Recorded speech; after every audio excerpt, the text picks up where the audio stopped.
Olá, vamos continuar a nossa aula sobre lógica de programação com Python. E nas duas aulas anteriores eu falei sobre importação de bibliotecas e nós damos como exemplo a biblioteca matemática, Math. Existe aí um monte de bibliotecas aí, que são de diferentes formatos ou podem ser bem semelhantes, Então existe uma outra biblioteca, por exemplo, de matemática, que é bem famosa, que é chamada NumPy. NumPy é muito bem utilizado aí no Python, Ele vai servir, esse num aqui vem de numérico, o NumPy também possui um site de documentação, Aqui na Wikipedia tem uma definição, fala assim, NumPy é um pacote para a linguagem Python que suporta arrays. Isso daqui a gente vai ver também, seriam os vetores, e matrizes multidimensionais, possuindo uma larga coleção de funções matemáticas para trabalhar com essas estruturas. E aqui vamos voltar para a documentação do NumPy. A gente tem aqui um guia do usuário, tem algumas explicações básicas aqui, os seus tipos de dados, como ele trabalha, tá? Isso daqui é importante a gente observar sempre a documentação, porque é muito difícil decorar tudo que uma biblioteca pode fazer pela gente aí, usando linguagem de programação. Então, como que a gente vai importar aí o NumPy? Em geral, o formato da importação do NumPy, ele é bem parecido, com diversos tutoriais aí, programas. A forma de importar, o pessoal importa geralmente assim, import NumPy, e aqui veja que até o próprio Google Colab ele já faz a sugestão, de importar como um apelido, ele coloca aqui NumPy as NP, e aí dá essa seta, quer dizer que é para você dar o enter para ele completar, tá? Essa é uma maneira que a maioria aí dos códigos de programação, os programadores, os cursos, tutoriais, eles usam isso daqui. Não é uma regra, se eu colocasse outras palavras aqui, funcionaria do mesmo jeito, Mas em geral o pessoal usa dessa forma, import NumPy as NP. Isso significa que a gente tem que executar, para o Python realmente importar porque a gente está fazendo. E aí agora segue aquela mesma regra que eu tinha comentado aqui da função math, quando a gente importa com determinado nome, a gente tem que colocar o nome da biblioteca, ponto, nome da função com o argumento. A biblioteca NumPy, ela faz a mesma coisa que a biblioteca math, só que ela tem mais atributos aí, vai ter mais funções além da math, Então a gente consegue usar trigonometria, logaritmo, o exponencial, só que também no NumPy a gente consegue usar aquela ideia de matriz, determinante, Isso a gente vê mais para frente aí. Aqui eu queria só mostrar um exemplo aí do que a gente pode usar, no NumPy.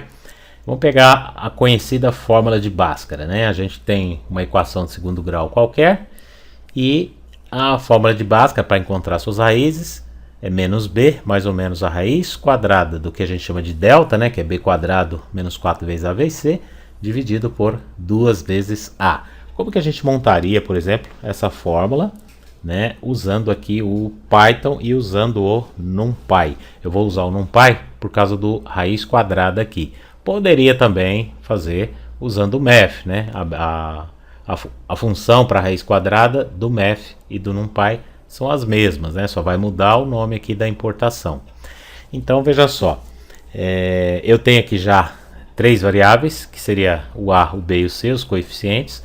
O delta, então, que é o que está indo aqui na raiz quadrada, porque é raiz quadrada de delta, Então como é que eu vou escrever o delta? O delta simplesmente é o b ao quadrado, então eu posso fazer b, 2 asterisco, ele já vai dar o b ao quadrado, e aí menos 4 vezes o a vezes o c. Eu coloquei aqui as variáveis porque elas estão aqui, já declaradas aí. Então esse é o nosso delta. Depois a gente tem o valor de x para calcular, que é aquela fórmula que está ali em cima. Então eu já posso fazer isso. Se bem que a gente tem aqui o mais ou menos, porque a gente se Se você lembra aí da fórmula de Bhaskara, tem duas raízes, a gente tinha que calcular o x1, o x2, né? E aqui também tem um detalhe, né? Eu coloquei valores aqui que eu sei que vai dar certo a equação.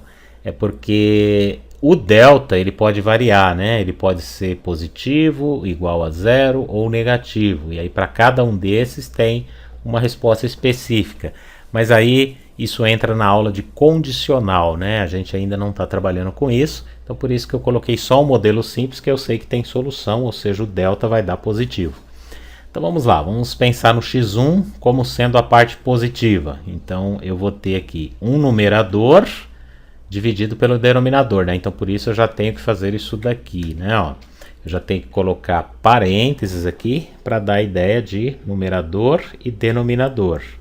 Então aqui no numerador eu vou digitar menos b, então eu tenho menos b, eu vou usar o positivo aqui, positivo. Como é que eu faço raiz quadrada agora? Veja que eu tenho raiz quadrada do delta. Como eu importei o NumPy, então é np, ponto, que função que eu vou usar? sqrt. Veja que eles sugerem aqui, ó. sqrt é raiz quadrada, square root no inglês, né? E aí o parâmetro que vai dentro dela é o próprio delta, que a gente definiu aqui, né? A variável delta e calculada conforme as variáveis aqui dos coeficientes.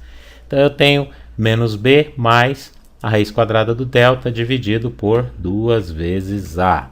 Eu tenho também aqui o x2. x2 é a mesma coisa aqui de cima, então eu posso copiar isso daqui, só que eu troco aqui por menos, né? Porque é um com mais, um com menos.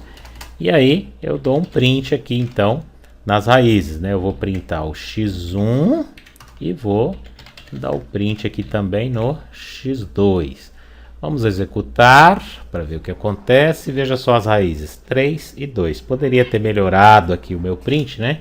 Colocado uma string aqui dentro. Então fazer só assim, ó, x1, fecho aqui, põe igual, né? E vírgula aqui embaixo. Aqui o outro, aspas, x2, ponho igual, aspas, vírgula aqui também. E aí vamos rodar de novo, só para ficar mais bonitinho aqui. Ele diz que x1 vale 3 e o x2 vale 2. Lembra que eu falei que esses coeficientes aqui eu sabia que ia ter soluções, né? Com coeficientes diferentes, o delta poderia variar. E aí, para a gente fazer um programa assim mais completo com a variação do delta, eu precisaria de condicional, e isso a gente vai ensinar em vídeos mais para frente aí. Tá ok, pessoal? Então até os próximos vídeos. Até lá!